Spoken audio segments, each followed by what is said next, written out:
commit to Texas Tech with Mark Adams as the head coach, and he's back for another year with the Red Raiders. What should we expect? We've got a rundown coming on Locked On Texas Tech. You are Locked On Texas Tech, your daily podcast on the Texas Tech Red Raiders, part of the Locked On Podcast Network, your team every day.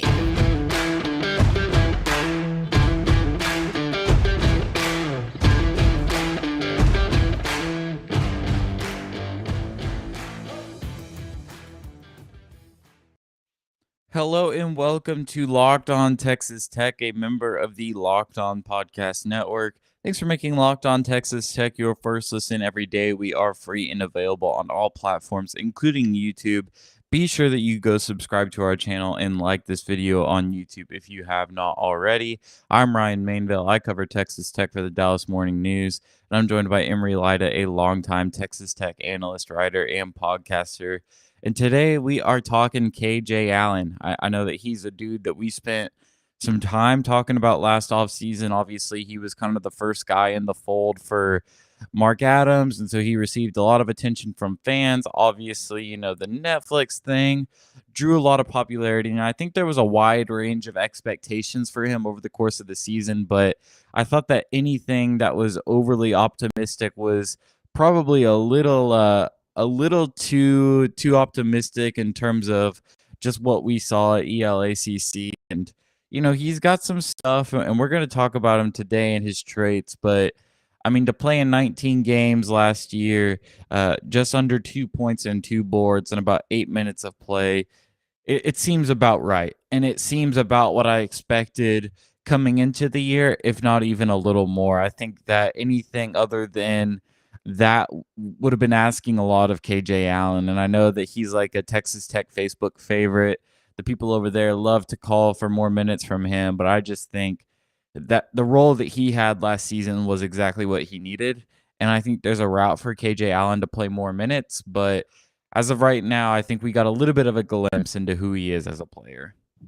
Yeah, I think that you're looking at KJ Allen as probably last year the most limited scholarship player on your roster last year, and that's nothing against KJ. I think that there's certainly an avenue for him to eventually develop into a guy that can be a heavy rotation member, but you just look at some of the shortcomings he had, the fact he hadn't played basketball in over a year because of the COVID situation, the fact that he's someone that has always struggled a little bit with lateral quickness and kind of had to get himself into shape, which he clearly had done over the course of the season. He got a lot better from game 1 to game 37 in terms of how he looked and sort of on the court, his nimbleness. But certainly there's just a lot that he had to kind of go through. And obviously, I mean, it's a big transition to go from the JUCO levels all the way up to high major D1 basketball, especially at a place like Tech where your defensive tasks are going to be so much as a big and having to switch. And ultimately, I mean, you look at his first year and it was expected for him to be outside of the rotation. I know a lot of people won't want to hear that, but at the end of the day, you've got guys like Marcus Santos Silva, Bryson Williams, and Kevin O'Banner coming in that have proven themselves to be elite level mid-major players or good players at the high major level. And they simply are a stratosphere above KJ Allen at this point in his career, and it's nothing against him. But when you have that sort of, when you have that level of skill difference and certainly difference when it comes to just experience, it's natural to assume that he's not going to be in the rotation. I feel like it's not a bad thing for him this year. He gained a lot of experience, a lot of practice, was able to kind of develop his body to where next year, hopefully he can be closer to the shape that he needs to be in and hopefully have continue developing the lateral, because there's a lot to like about KJ Allen. His interior game offensively is really good. And I think defensively, there are some traits there that I think he could provide value with. Certainly, obviously his athleticism for someone of his size is incredible. But it's a work in progress for KJ, and especially this year, it was to be expected by anyone that I feel like had a good scope of the roster that he wasn't going to be a mainstay in the rotation. Yeah, and you kind of glossed over something that I want to spend a little bit of time talking about, and that's the idea of his build and of game shape. I mean, he came into last year and he had thinned out from where he was at ELACC. Obviously, a program that doesn't really have the nutritional facilities and workouts and weight rooms and trainers that a program like Texas Tech does. And so when he got on campus, he thinned out, and he was still listed at 255, which is probably generous. I mean, he was heavy last year, to say the least, and he was probably not in the shape you needed him to be in. And I don't say that to like just be rude to the guy or try and just make rude comments, but just to say, man, this is a dude that didn't play basketball for a year. This is a guy that hasn't played truly high level competitive basketball since high school. It's a hard thing to do to make that switch and to get into game shape. It takes a really long time. And so I think for KJ Allen, that was a big hindrance for him last year, was just kind of not getting access to a system like Texas Tech before, and really, for the first time in a long time, probably even his whole life, even though he did go to a pretty high level high school, I believe, that he just got to be within a system that really worked on his nutrition and his training and his development. And that's why I think last year was really beneficial, because it allowed him to really emphasize the weight room rather than thinking about what he was doing on the court. And I will say, I know that this feels like kind of what we do when like we used to talk about high school prospects and like really reading the tea leaves and trying to find things to get excited about. But like the videos that Darby Rich has posted of KJ Allen so far this offseason, he's looking a little leaner. And I don't know how much. Obviously, it's a long time to go until November, but he's lost some weight.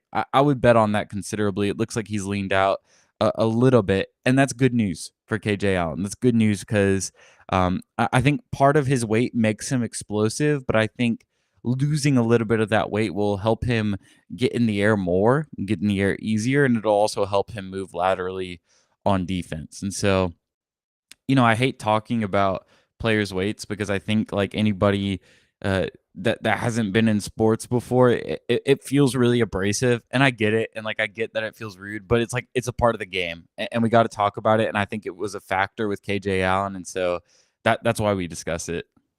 Yeah, I don't want this to be like a KJ Allen slander thing. I mean, the guy, first off, like when you go a year without playing basketball, it takes time to get into game shape. I don't care if you're Derrick Rose or LeBron James or if you're KJ Allen. Like there's going to be a short fall off in the time period that takes to readjust. And certainly KJ had that. Beyond that, I mean, he's naturally been someone that's relied on his explosiveness. It's entirely possible that his early parts of his high school career and certainly into college, he was getting coached up to kind of add on that weight and sort of be someone that was big and had a lot of weight on him. And so going to the D1 level in a high major program like Tech, you're going to have differing opinions. You're going to have a nutritional program that's going to completely just shatter anything else that he's had in his whole life. And I mean, you look at one of the things that I always look at is how long it takes for the transfers that come in to adjust. And I feel like Kevin O'Banner was a really good example of this past year. Someone that he wasn't in bad shape by any means. I mean, he had just come off of a Sweet 16 run with Oral Roberts where he was tasked with playing 35, 36 minutes a night. He certainly went through the draft process. But when he came to Tech, it looked like it took him a few games to really get used to the conditioning, kind of get himself into game shape. And you've seen that before with other guys as well. I think it took Marcus Santel Silva a little bit of time at Tech. It certainly has taken some of the freshmen sometimes to get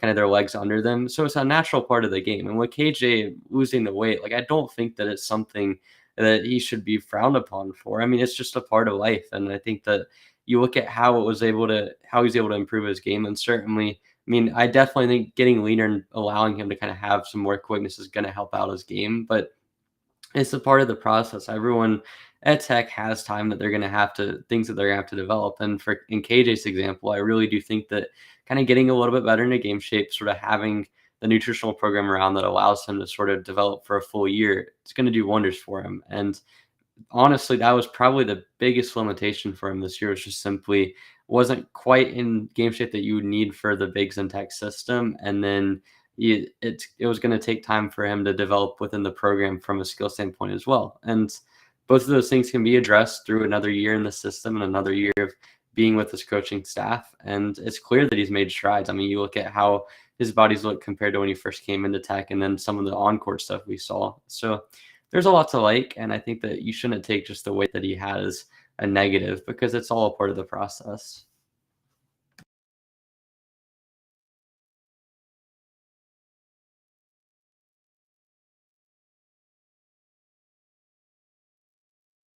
that he was as good of an athlete as he was at his weight, I feel like is a good kind of factor to consider whenever, if you want to be optimistic about him.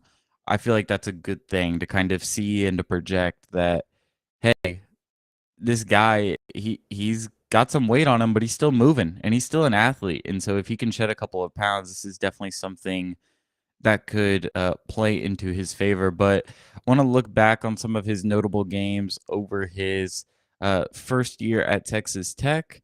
But first, a quick word from Built Bar. Summer is coming, and with summer, you're going to need some food on the go. Built Bars are the perfect snack to take with you on family vacations. Throw them in your bags and your kids' backpack. Make sure that everyone has a bar so you are fueled for your summer adventures. The best part about Built Bars, they are healthy and delicious. No more sacrificing delicious food for health. With Built Bar, you can have both, and it's easy. All you have to do is go to built.com and order now. Built has a ton of good flavors like banana cream pie, raspberry, double chocolate, and so many more. They are all delicious, and new flavors are coming out. Go to built.com, use promo code LOCKED15 and get 15% off your order. That's promo code LOCKED15 for 15% off at built.com. All right, well, thanks for making Locked On Texas Tech your first listen every day. Make sure to go check out Locked On NBA Big Board. Host Rafael Barlow from NBA Draft Junkies and author of the NBA Big Board newsletter is joined by my good friend Richard Stamen, Sam Ferris, and Leah Thulin, giving fans a in-depth look into the NBA draft, mock draft, player rankings, and of course, big boards. It's free and available wherever you get podcasts. Well, I think that KJ Allen's freshman year, I guess he's technically a freshman last year, right? It is I thought he was a sophomore. Or a sophomore, same thing. Who knows anymore? I feel like, where I might have been a little bit more pessimistic on his role. I thought that I saw some really good things still, and I think that probably what a lot of people would coin as the best game of his season was the win over Kansas State in Lubbock. Came into that game, played 19 minutes, had 6 points and 8 boards. He just looked explosive in that contest. And that was really, really exciting for Tech because early on in that game, you had Bryson Williams get into some foul trouble. Marcus Santos Silva picked up 2 quick ones as well. And then KJ Allen, he has to come in and play 19 minutes, and he was more than serviceable. He was really good. He was good on the glass, made some good plays on the offensive end, got around the basket and generated his offense there, and then had almost half of the team's offensive rebounds in the game. Ended up playing more off the bench than TJ, Malik Wilson, and Clarence Nadolny. And so that was a pretty big outlier performance, I think. I mean, 19 minutes was by far the most minutes that KJ Allen played, only the 5th game that he played over 12 minutes last season. But I think the things that we saw in that game are good projections for what to expect moving forward. Yeah, and it was a good follow-up from the game against TCU that he had the game before where he had 2 points and played in 9 minutes. So it kind of was critical off the bench. And I think that's something to really look at is those were 2 Big 12 quality teams that he was able to play in the rotation. And certainly it wasn't all good. In the Kansas State game, his offensive activity was incredible. He was able to get the 3 offensive boards, get the 6 points, and certainly had a big impact. But then obviously you had the defensive side of things where I feel like late in the game, Kansas State was able to really exploit him on switches. Same thing kind of happened in TCU. And that's sort of one of the things where like you look at what KJ Allen brings to the table. And offensively, it was clear last year that when everything was going well and when he was able to get on the court, he had quite a good inside game. I'm not sure if it was much of a formal offense or just simply him being a good hustle guy, because certainly he got good offensive putbacks. He was able to sort of be active on the glass and also felt like his finishing around the rim was pretty good. But it's just where you have that offensive ability, defensively was kind of a little bit of a trade-off in that sense. And in the Kansas State game, it worked out in his favor because he was able to be really important on the glass, and the offensive rebounds helped out Tech on that night. And certainly, and when Bryson Williams was in foul trouble, kind of an uncharacteristic game from him in the sense that he was kind of limited in minutes. And then obviously that was a Kansas State game where you were really kind of getting decimated from the outside as well. So for KJ to be able to kind of have that level of impact on the glass and on the team in general and play those 19 minutes, played as many minutes as Kevin O'Banner, that was really vital. But with that as well, you also saw some of the limitations, and as well as that, another game that I think was a really good game that was worth mentioning was the Iowa State game. And the stats don't really look all that pretty. He ended up with only 2 points, went 1 of 2 from the field, or 1 of 3 of the field, 1 of 2 from 2-point range, and really didn't do a lot from a stat standpoint. But that was another time where we saw KJ forced in the rotation, and he was forced to play a few minutes at the 3 just because of how Tech's lineup looked with so many guys out due to COVID. And I felt like that was probably one of his best defensive games we saw. And that was the best he played from a switchability standpoint. And I think if I'm looking at for reasons to be optimistic about KJ Allen and his role next year, offensively, you look at the Kansas State game and look at what he was able to do without really having any formal offensive game for him. And defensively, you look at Iowa State and just see some of the glimpses that were there. And certainly there were also some struggles that came with it. There were struggles that came throughout the season. But I think if you combine those two games, you have a player that really is not that far away from being a really big contributor. And we saw in the Kansas State game, Mark Adams clearly trusted him to play nearly 20 minutes. And certainly there were moments that didn't go so well for him, but he had enough confidence that late in the game, Bryson Williams could have checked in. And they waited pretty late in the game, I believe until less than 3 minutes to sub Bryson back in. So there's a lot that goes into that. But certainly KJ Allen had his upward moments in Big 12 play, especially that K-State game, and as well as that I feel like Iowa State defensively was a good one. Yeah, and I'm glad that you kind of brought up the defensive end of that Kansas State game because my mind's a little tired still from the season, man. I haven't really caught up on tape and watched everything in a whole, but now that you mentioned that, I remember just him getting barbecued, quite frankly, by that Kansas State backcourt. And it was a good backcourt. Like, you're dealing with some serious pull-up shooters, some serious ball handlers. But they were hunting him. Like, they were legitimately hunting him at points in that game, and that's just not something that we've become accustomed to seeing on a Texas Tech defense. But I guess kind of with that, I mean, we were mentioning this earlier of like, hey, it takes transfers time to adjust, and you mentioned Marcus Santos Silva. I would say like he didn't even fully come around until last season of who he was truly as a player, and so I mean, is that something that you're projecting to get better with KJ Allen? Is that ability to move on the defensive end?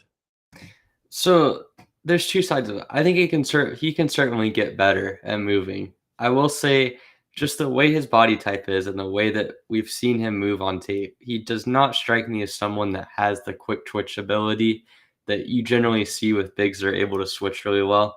It's like one of the things I think about is like a Daniel Bacho, for example. We covered him on our last player review, and he's someone that if you watch his movement, he's able to really have good lateral movement. He's able to do it quick. And it's honestly as much of a genetic thing as anything. And I feel like that's something that's always going to be a little bit of a limiting factor with KJ Allen.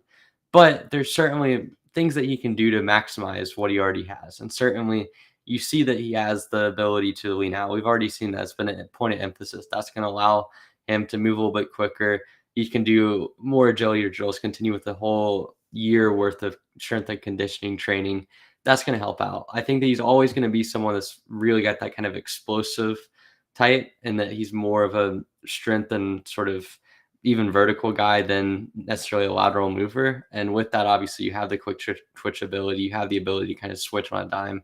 That's always going to be something that's limiting, but certainly it can be a lot better than the Kansas State game. I think that was kind of like the worst case. You had guards that were objectively really good at sort of moving quickly and exploiting switches, specifically Nigel Pack and even our favorite Mike McGurl were able to kind of attack those switches. And so I think that there's a lot that you can go to improving on KJ's abilities to switch just from maximizing his own physical body. But there's also a bit of it that I do think is just kind of naturally going to be limited for him, regardless of how much he improves, how much he leans out, and how much he works on his agility. Yeah, I'd say I'm cautiously optimistic for improvement, but I think we've got to be really careful about how we define improvement because I mean, Marcus Santos Silva improved from a guy that could not keep up with guards to a guy that was a legitimate 1 through 5 switcher. But there were things on Marcus's tape from VCU that suggested that he could do that. I mean, he was getting like these top of the key steals that he managed to get like twice a game at VCU was a really interesting thing that I remember seeing whenever he first committed. But with KJ Allen, we just don't have that, and I don't think it's fair to project onto him to be a guy that can all of a sudden guard the Nigel Packs of the world or guard the Mike McGurls. And so I would say I'm cautiously optimistic for it to get better, um, but better probably doesn't look like a legitimate 1 through 5, even 2 through 5, maybe even 3 through 5 switcher. I think it's just a matter of being able to play effectively in the pick and roll, being able to be on the court and not get straight up hunted. I think that that's a tangible area of improvement for KJ Allen, and it's also one that'll bode really well for him. I want to talk about his role next season and kind of where he could fit in, what kind of player he could be. But first, a word from BetOnline. BetOnline.net is your number one source for all your betting needs and sports info. Find all the latest sports developments, odds, podcasts, and reviews for all the different leagues this season. BetOnline is your continued source for all your sports wagering information, including live betting, esports, and scores. Head to the website today or use your mobile device to learn more about the trends in action. BetOnline, where the game starts. All right, so projecting KJ Allen's role as a player, I feel like is pretty much settled. Like we spent a lot of last offseason really pushing this idea that this is a guy that should move from the wing, which is where he played at the community college level, to being kind of like a small ball five. Um, Essentially just like a boulder at the 4, and that's pretty much what we saw. His role is solidified as a front court player. He's not gonna be a guy that plays on the wing. He's gonna be a guy that's back to the basket, screen and roll, and anchored down low, both on offense and defense. But when you kind of look at the makeup of the roster as it stands right now, how does KJ Allen kind of fit into the fold, or even does he? I mean, to put it quite simply, he's got to make improvements to be able to be in the rotation because as of now, if you look at what he had last year, an offensive player that is a good hustle player offensively, but really doesn't have much game outside of getting put backs and being able to kind of use a little bit of finesse in the post. Outside of that, not really much of an offensive game, can't really shoot the ball, isn't much of a playmaker. Defensively, I'm just not seeing it. I think he's going to have to make pretty significant improvements to be able to be in the fold as a fourth big. And even then, you're looking at him as kind of like sort of on the fringes of the rotation. And so there's an avenue for it because Tech was able to roll with 4 bigs in the rotation for a good portion of last year. They've done it before. Certainly, it's something that Mark Adams, I feel like, is willing to go into. But for KJ to do that, he has to be able to prove that he's going to have the potential to switch and not be a liability on those switches defensively. And then offensively has to have, I would say, maybe a slight uptick in role. We mentioned with Daniel Bacho a couple of days ago that it was really important for him to be able to improve in some aspect offensively just to justify keeping him out there. And I think the same thing applies to KJ. Like even if he improves his defense offensively, you've still got to have at least a little bit more of a role. And certainly, I mean, he's got the finishing ability and the touch to be able to be good offensively, but getting those buckets and being able to get in those positions is going to be another story. So it's just going to come down to what his development looks like. But certainly, I mean, you mentioned that it's pretty much solidified what his positioning is going to be. Completely agree on that. I think he's at this point, he's a 4 small ball 5 type of guy. It just does not have the lateral to be able to play on the wing. And it's honestly, it's something people look at the height as 6'6", but I honestly think for one, his explosiveness and leaping ability offsets that.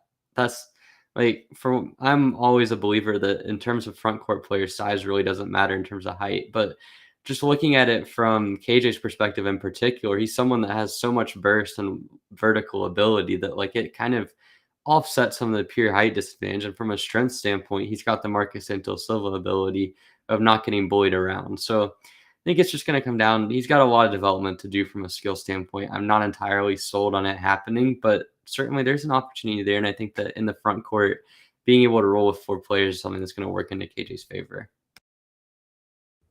You touch on something that I think is a big key of how I think about his role next season. I think that there are really two things that allowed KJ Allen to play as much as he did last season. One of those was just hustle.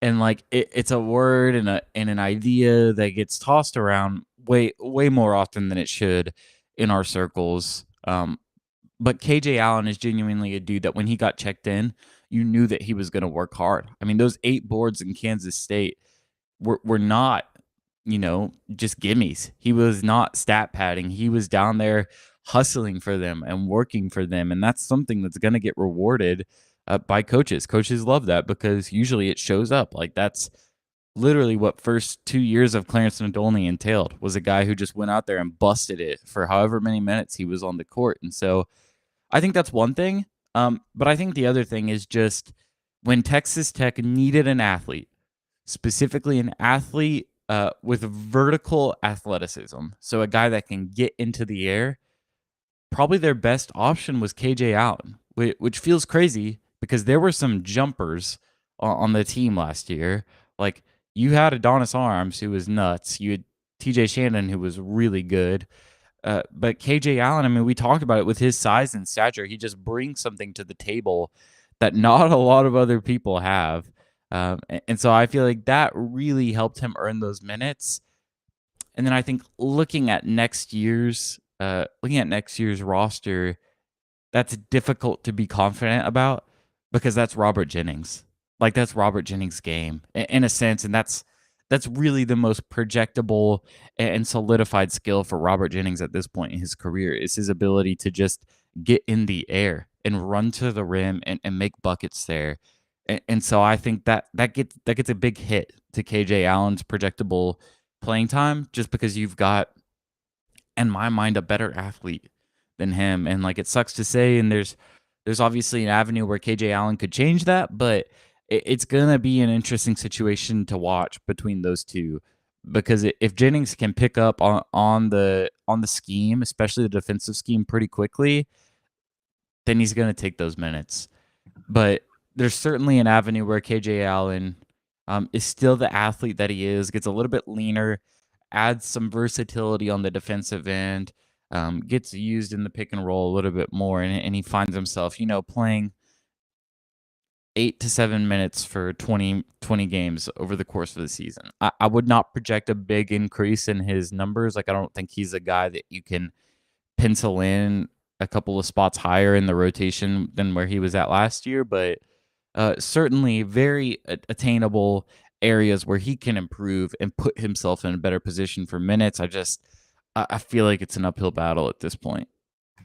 Yeah, and you make a really good point about Robert Jennings. And obviously, we'll cover Jennings more in depth as a player over the course of this offseason. But when you look at what Jennings brings to the table, there's a lot of the strengths that KJ Allen has. And certainly vertical ability, just pure strength for his age and size, and his just athleticism. You would say that KJ Allen is a really good athlete, but Robert Jennings has that athleticism from a power standpoint. And I think he has a little bit more of the finesse game that KJ, due to his size, could lack a little bit of. So certainly, I mean, Jennings is going to be in equal footing with KJ coming into the season, I would say. Certainly, it's going to come down to which one of them can develop more and sort of pick up defensively. And that, for me, that's really going to be the avenue for KJ Allen. If he has any shot of being a spot minute guy, being at the end of the rotation, defensively, I think you're going to have to see pretty massive strides, because Mark Adams and the no-middle defense in general is a scheme that you don't have to have 2 bigs on the court at all times. You sometimes don't even want it. So